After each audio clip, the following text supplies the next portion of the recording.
Well, a few years ago, Haley and I got a personal trainer because we didn't know what we were doing in the gym.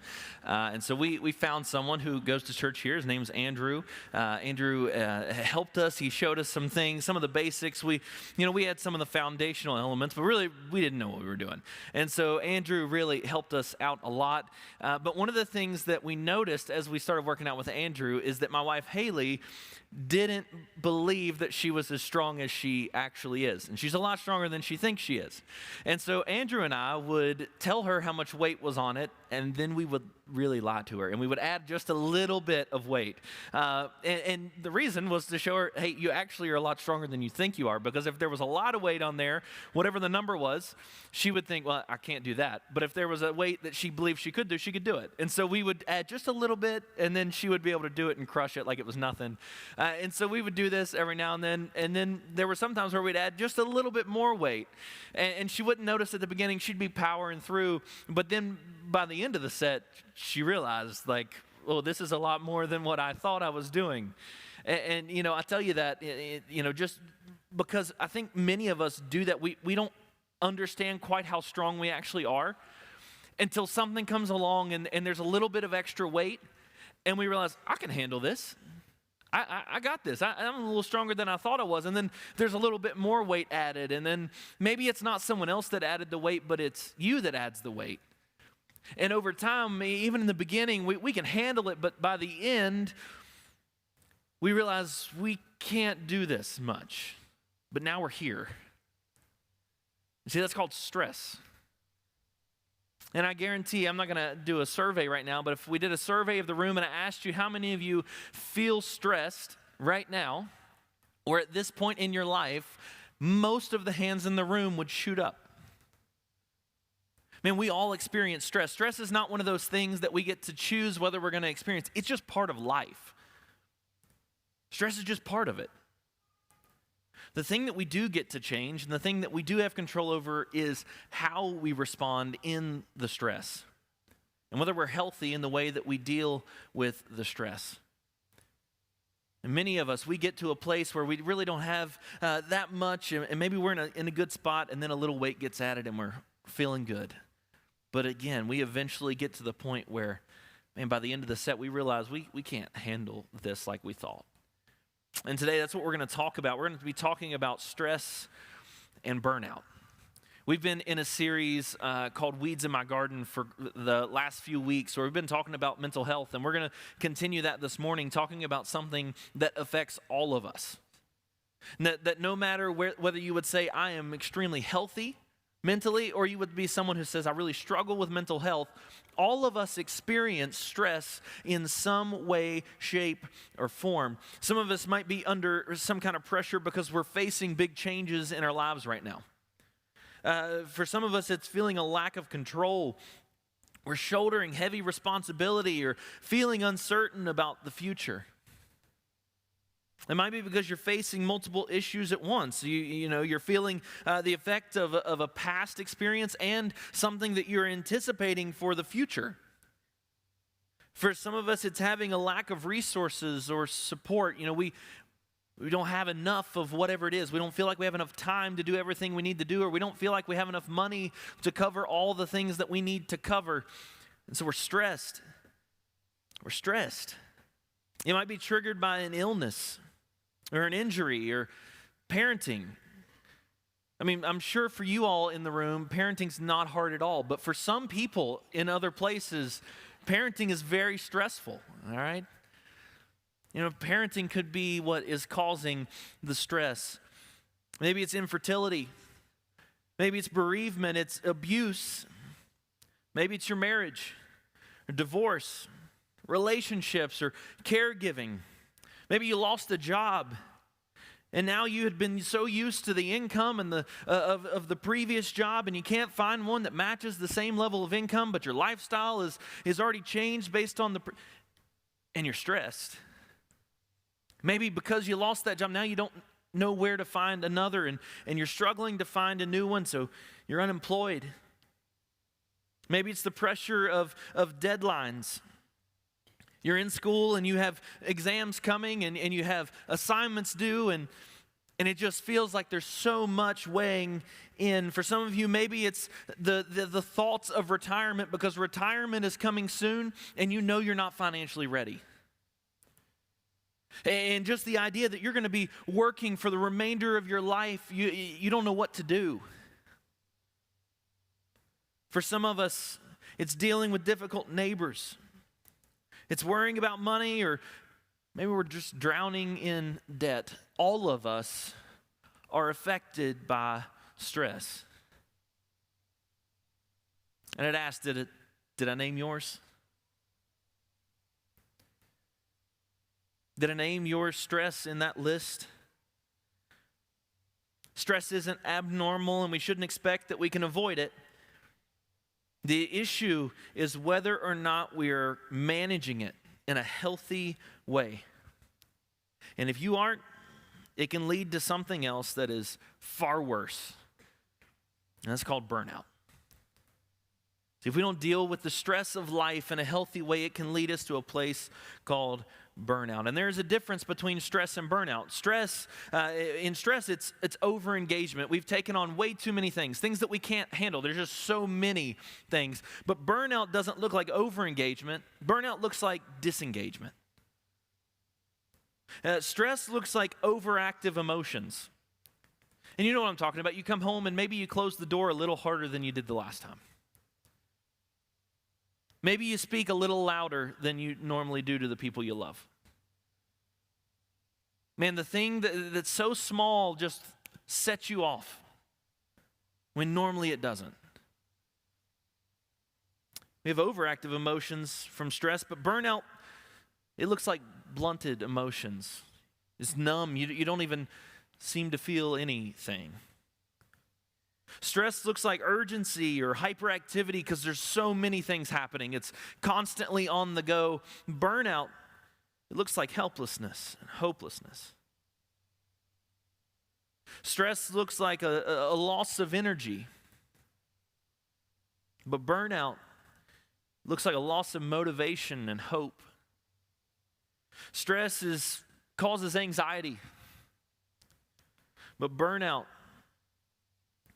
it's detachment and depression. Stress can cause physical damage to our bodies. And burnout, it causes physical and emotional damage. See, stress can be life-threatening. And burnout, it makes you feel like life isn't worth living. There's a difference between stress and burnout.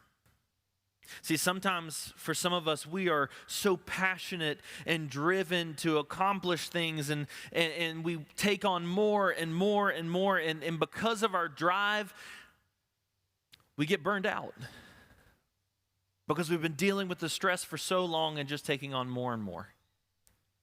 But there's others of us in the room who are saying, it'd be nice to have a little passion and purpose behind what you do. For some of you in the room, when I said that, you didn't feel sympathy, you felt jealousy because you wish you had some passion for your job. And you just feel like, man, I don't even feel like I want to show up tomorrow because what's it matter if I did or didn't? It doesn't make a difference anyway. And your burnout doesn't come from a passion and purpose, it comes from a lack of passion and purpose. But you're on the same trajectory of stress and burnout. Some of you are relating to what I'm saying more than you want to. You fit this description.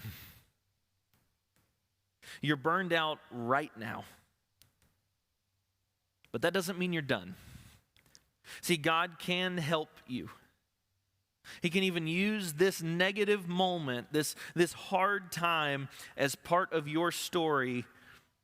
So I want you today to lean into what we're going to be talking about. Listen to what we're going to be reading and finding today. The actual definition of burnout, because burnout is not just a term that we use in our language today that just has, some arbitrary meaning. Someone over here means burnout this way, someone over here. Like burnout is an actual clinical thing. It's a clinical term, and burnout is a debilitating condition that erodes energy, optimism, and effectiveness. And burnout is far worse than stress alone. But there are 6 stages to burnout. And I want you to know these are not like stages that I just came up with. These are actual stages of burnout that have been established. And so these are the stages. Stage 1 is emotional exhaustion. That's stage 1 of burnout. And you're tired. Getting to the point where you really just don't care. Stage 1 is emotional exhaustion. Stage 2 is increased frequency and duration of negative assessment. It is the constant negative things that you keep telling yourself and thinking about yourself. And it's not just a momentary thing. You drop something and, I'm such an idiot. I shouldn't have dropped that. And you move on. It's now becoming longer and for a more extended period of time. So that's stage 2. Stage 3 is loss of emotional stability, personal discipline, and resiliency. It's the moments when, man, I didn't used to do that, but now I'm giving myself the space to do what I don't want to do. And I don't think I need to mention what those things are. You know exactly what I'm talking about. You've lost the discipline to say no to the things that you wish you were saying no to. You start giving in to things you wish you wouldn't give into. That's stage 3. Stage 4 is isolation. You begin separating yourselves from others. And what I mean by that is not that you don't know people. It's not even that you don't see people face to face. Isolation looks like beginning to pull back from others. You used to be the one that would reach out to friends, but now it's only people contacting you. And you keep pulling back and isolating. And you don't go and start anything or hang out with people unless they invite you. And it gets worse and worse and worse. Stage 4 is isolation. Stage 5 is diminished work effectiveness. And even when you show up, even though you don't want to, the work is just not what it used to be. The quality's not there. Even when you're in your mind, this is me giving it my all, but it's still not what it used to be. And not as effective as it once was. That's stage 5. And stage 6 is identity impairment and confusion. This is the place where we begin to question who we are. Because you didn't used to be this way. And you have those thoughts. I didn't used to think that way. I didn't used to be like this. I don't even know who I am anymore. That's stage 6. And all of us deal with stress. Stress is inevitable, but burnout is not. But let me tell you something. If you're not willing to make changes and adjustments, just as inevitable as stress is, burnout is also inevitable. And I hope maybe some of you heard today, based on those stages, you've identified, I'm on the tracks that are headed directly to burnout. I'm there. Maybe you recognize I'm on stage 1, or maybe you realize you're stage 4 because you've been isolating yourself or so on, and you're realizing you're on your way to burnout. Listen, as you know, you probably walked in here and you may have thought, that guy looks like a doctor. I'm not, okay? Just to be clear, I'm not a doctor, all right? Not a therapist, not a counselor, but there is something that I do know about, and that's Scripture. And that's what we're going to look at today to see and find some answers to these things. We're going to look at an example of this very thing happening, stress and burnout. And this comes from an incredible story in Scripture about a man named Elijah. Now, we're going to jump over into 1 Kings chapter 19, verses 1 through 8. But before we get there, I want to tell you a little bit about this man, Elijah. Elijah was a prophet, and a prophet's job was to speak to the people on behalf of God. God would say what he wanted to say to the people, and the prophet would deliver it. Now, typically what we find in the Old Testament is that the prophets were not people delivering good news. Most of the time, they were delivering bad news. Anybody in the room, like your job, you feel like that's what you have to do in your work? Like you're the guy who brings bad news. Like you're the girl who does that. That's just your job. It's stressful, right? No one wants to hear bad news, and that's essentially Elijah's job. And especially in the moments when Israel would turn their back on God. And that's where we find ourselves in this story about Elijah, that Israel had turned their back on God, and Elijah was sent to tell them that God was going to cause a drought. And the intent was that the people would turn back to God. Now imagine you're being the one who's supposed to deliver the news to all the people, hey, God's upset. We've turned our backs on him, and he's bringing a drought on the land. That's the news Elijah has to deliver. And guess what a drought means? Everyone knows. That means a famine's coming as well. This is horrible news, and that's what Elijah is being sent to share, and people don't like it, as you can imagine. Anybody ever had a friend who always shares bad news with you? Like if you talk to them, it's like, and how are you? And the only thing they tell you is bad news. Anyone ever had that kind of friend? Yeah, you're laughing. You know, we've all had that friend. And no one wants to see that person coming, okay? I'm sorry. Like no one wants to see that person. If that's you, I'm sorry. Like you need to start talking about some good things. That's Elijah. Like when people see Elijah coming, it's like, please stay away from me and keep it to yourself. Like whatever it is, keep it to yourself. And then when Elijah shows up, he shares the bad news and everyone is angry. Not just the people of Israel, but someone named King Ahab and his wife Jezebel. They're not happy about this news.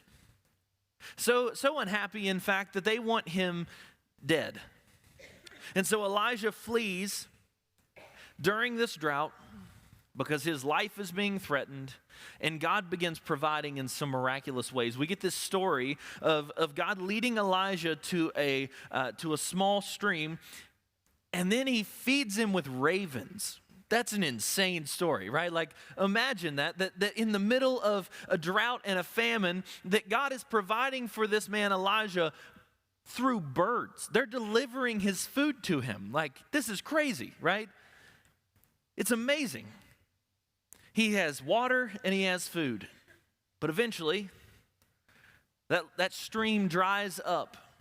And so God tells him to move on to a place with a widow and her son. And he says, we want you to live with them. And on arrival, this is what the widow is fearful of. They're starving. And she's down to her last bit of flour and oil. And she says, I'm going to make this for my son and myself. We're going to eat it and die. You know what God tells Elijah to do? God tells Elijah to tell her, instead of making it for you and your starving son, make it for me. Again, bad news. That's this guy's whole life, right? Like that's a horrible thing that he has to say to this woman who is starving, but he does it. And then God shows up in a miraculous way, and the oil doesn't run out, and God provides again. He does exactly what God asked, and God provides. But unfortunately, the son, he gets sick. And not just a little sick, he ends up dying. And the woman looks to Elijah and says, what am I going to do now? Imagine the stress Elijah is experiencing. He's just trying to do what God asked him to do. He's on the run for his life. He's having to depend on birds to feed him. And now he's living with this widow and her son, and now he's dead. But God doesn't stay away. God shows up again, and he raises the son from the dead. That sounds, again, crazy. But God is doing miracles everywhere as he's following Elijah. He's using Elijah to do amazing things. Amazing things. And then we get to this story that's one of my favorite stories in all of Scripture, where there is a contest between Elijah, the prophet of God, of Yahweh, and the prophets of Baal. And Baal was another god at that time that people believed in, a false god that many believed. Even some from the nation of Israel began believing in this god Baal. And so there's this contest in a sense that happens where they have two altars on this mountaintop, and here's the competition. Whoever's God burns up their altar and their offering is the one true God. They want to prove who the one true God is. Well, the prophets of Baal go first. Elijah says they should go first. And so they begin praying and begging Baal, send fire down. And they begin praying louder and louder, and then they begin cutting themselves. And nothing happens. And Elijah at this point is getting a little arrogant. And he starts mocking the prophets of Baal, 450 of them. He says, he might be in a foreign nation. Why don't you pray a little louder so he can hear you? And then he says, maybe he's in the bathroom. Pray a little louder. That's literally what Elijah says to these prophets. Maybe your God's in the bathroom and that's why he hasn't responded. Guess what? Baal doesn't show up. But God does. Elijah doesn't just begin praying. Elijah says, hey, I know we're in a drought, but bring water and cover the altar, cover the sacrifice, cover all of it with water. And they even dug a trench around it so that the water would be caught in this trench. And again, they're running low on water. They're in a drought. Elijah gets down and he prays one prayer. And God rains fire down from heaven, leaving nothing behind but scorched earth. And the people realize that God, Yahweh, is the one true God. Elijah immediately commands that the 450 prophets of Baal needed to be executed, and they were executed. The one true God, he wins. He's the great one. But Jezebel sends a message. Jezebel is not happy with this, with what has happened. And that's where we're going to pick up in this story. And so we're going to look at 1 Kings chapter 19, starting in verse 1. This is right after they have been executed, beginning in verse 1. When Ahab got home, he told Jezebel everything Elijah had done, including the way he had killed all the prophets of Baal. So Jezebel sent this message to Elijah, may the gods strike me and even kill me if by this time tomorrow I have not killed you, just as you killed them. Now look at verse 3. Elijah was afraid and fled for his life. He went to Beersheba, a town in Judah, and he left his servant there. Then he went on alone into the wilderness, traveling all day. He sat down under a solitary broom tree and prayed that he might die. I've had enough, Lord. He said, take my life, for I am no better than my ancestors who have already died. Then he lay down and slept under the broom tree. I want to stop right there. Elijah had experienced unbelievable stress in the stories that we've witnessed. But in spite of stress, God was still doing miraculous things. But clearly, it finally got to the breaking point. It got to the point where Elijah said, enough, I don't want this anymore. God, I'd rather be dead. You ever gotten to that point? You really threw up your hands and said, I'm done, I'm out. I don't want any more. Elijah gets to the place of burnout. And I don't know about you, but if I was God, I imagine my response to Elijah would be something like, are you kidding me? Did you not just see that altar that disappeared in the flames because of what I did by one prayer? You don't remember the little boy that was raised from the dead? You don't remember me providing food for you from the ravens? You don't remember those things? And now you're afraid and you're running? I mean, that's what I would have said. I guess you'd probably say something similar, but that wasn't God's response. And that's what I want to spend the rest of our time looking at, is God's response. God's response reveals a few things to us as to how we can manage and handle stress and burnout. But what we're also going to see is the grace and the mercy of our God.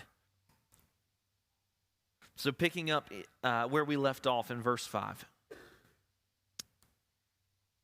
Then he lay down and slept under the broom tree. But as he was sleeping, an angel touched him and told him, "Get up and eat." He looked around, and there beside his head was some bread baked on hot stones and a jar of water. So he ate and drank and lay down again. Then the angel of the Lord came again and touched him and said, "Get up and eat some more, or the journey ahead will be too much for you." So he got up and ate and drank, and the food gave him enough strength to travel 40 days and 40 nights to Mount Sinai, the mountain of God. So we see grace from God. Not anger. We see mercy. But there are a few things in particular that I want us to look at today that will help us understand what we can do in the face of burnout. The first thing we see is that God takes care of Elijah physically. What did he do? He let him sleep. He gave him food to eat and water to drink. Let's get really practical for a second. God didn't say you need to pray harder or you need to read your Bible more, or like, it wasn't some just spiritual thing. He gave him a very practical thing. And can I just tell you today, if you're struggling or if you're in the face of burnout, how are you sleeping? Seriously, are you getting enough sleep? I mean, God's response to burnout was to let him sleep. Any study you look at today, any study, if you want to see what causes someone to live longer, you know what one of the most common and most encouraged things to do is? To sleep well. Sleep is vital to survival. It's not just vital to survival, it's vital to a healthy and well life. Are you sleeping enough? And maybe for some of you, what needs to happen is you need to stop plugging your phone up in your bedroom. Seriously. You know those nights when you sit and you scroll, and you scroll, and you scroll, and you scroll some more, and you scroll, and then you look at your clock and it's 1 o'clock in the morning. Maybe you need to stop plugging your phone up in your bedroom. Maybe you need to listen to that Netflix message that says, "Are you still watching?" You know what I'm talking about? Yeah, there it is. That's it right there. Everyone laughed. You know exactly what I'm saying. Maybe you need to take the TV out of your bedroom. Maybe you need to turn it off a little earlier. Maybe you need to stop saying yes to things that are late in the evenings so you can make sure you get sleep. Here's what else. Maybe you need to consider what you're putting in your body and what you're eating. God provided food for him. Maybe you need to consider what you're eating and what you're drinking. Is what you're putting in your body helpful? Is it healthy? What are you eating? Some of us need to modify what we're doing so that we can first take care of our physical health. Here's the second thing, is that God reminded him, and we don't have time to read all of the story of how God responds here to Elijah, but the second thing that God reminded Elijah of is that God is God and Elijah is Elijah. And some of you need to be reminded today that God is God and you're you. You're not God. And you need to stop trying to control the things that are of God and just work on the things that are within your grasp. See, so much of stress in our lives comes from the belief that we can do the things that God can do. An attempt to be God in our own lives. Things like, I got to be my family's provider. Hey, can I tell you something? You're not your family's provider, God is. And guess who your provider is? God. The only reason you have the job you have is because God's allowed you to have that job. See, God is your provider. God is your family's provider. You got to trust him. Remember, God is God and you are you. And you're not God. That's the second thing that he reminded him of. And he reminded him that this is, that he's God, but he also reminded him that he has drifted.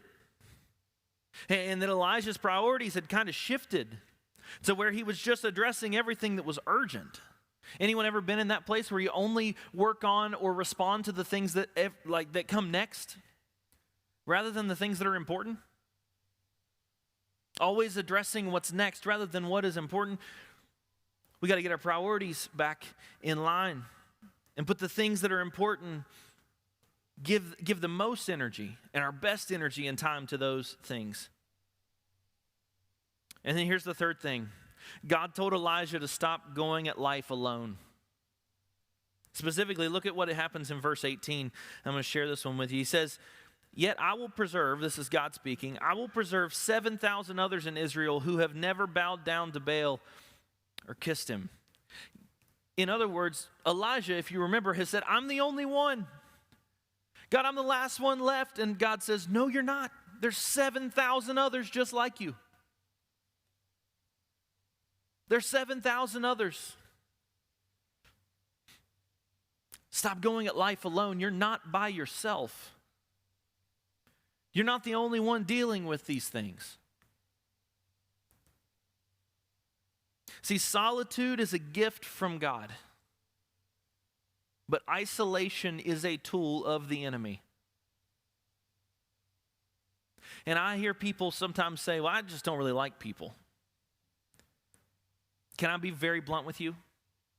If that is your position, you probably have a miserable life. God did not create you to be alone. God created you to be with others.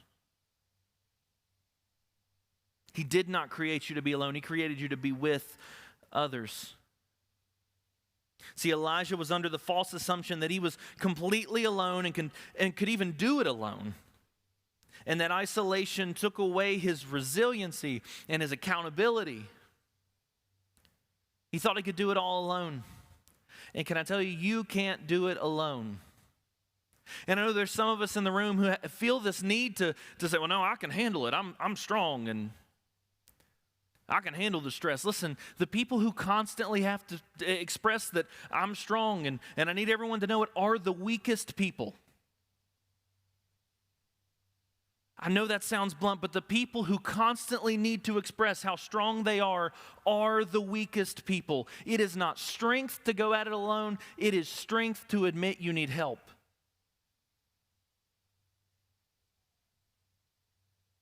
So whatever version of strength that you think you have, will you set it down and pick up the strength that God is actually calling you to have?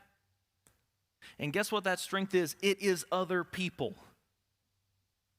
Stop going at it alone. Those are the three things that God gives in the face of burnout to a man who has served him. And here's the cool part. Elijah's story did not end where we stopped reading. Elijah finished well. He finished well. So well that Elijah is one of only a few people in Scripture that did not die.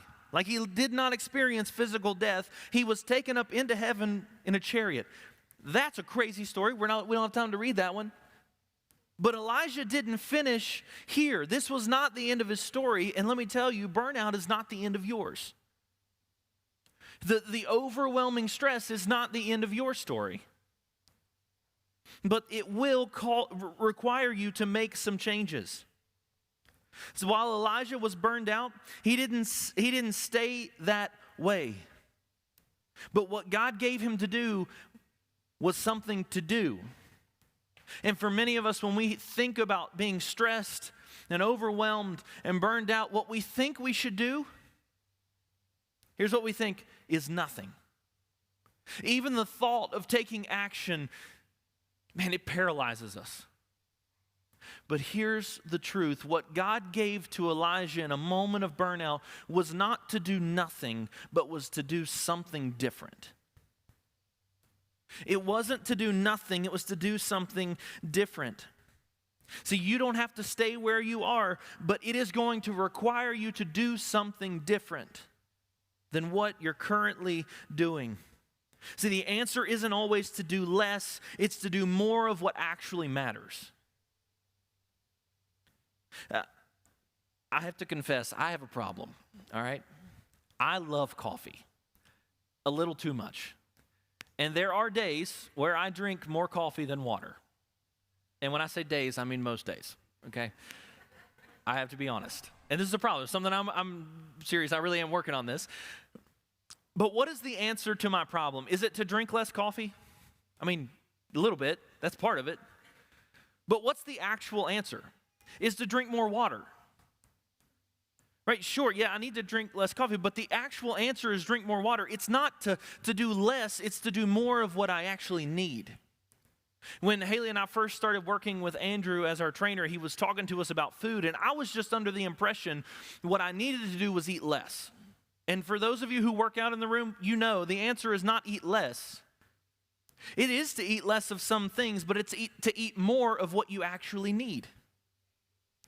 And the same is true in this moment when it comes to stress and burnout. The answer is not to do less, it's to do more of what actually matters. God didn't tell him to sit still until it goes away, but to take action in a different way.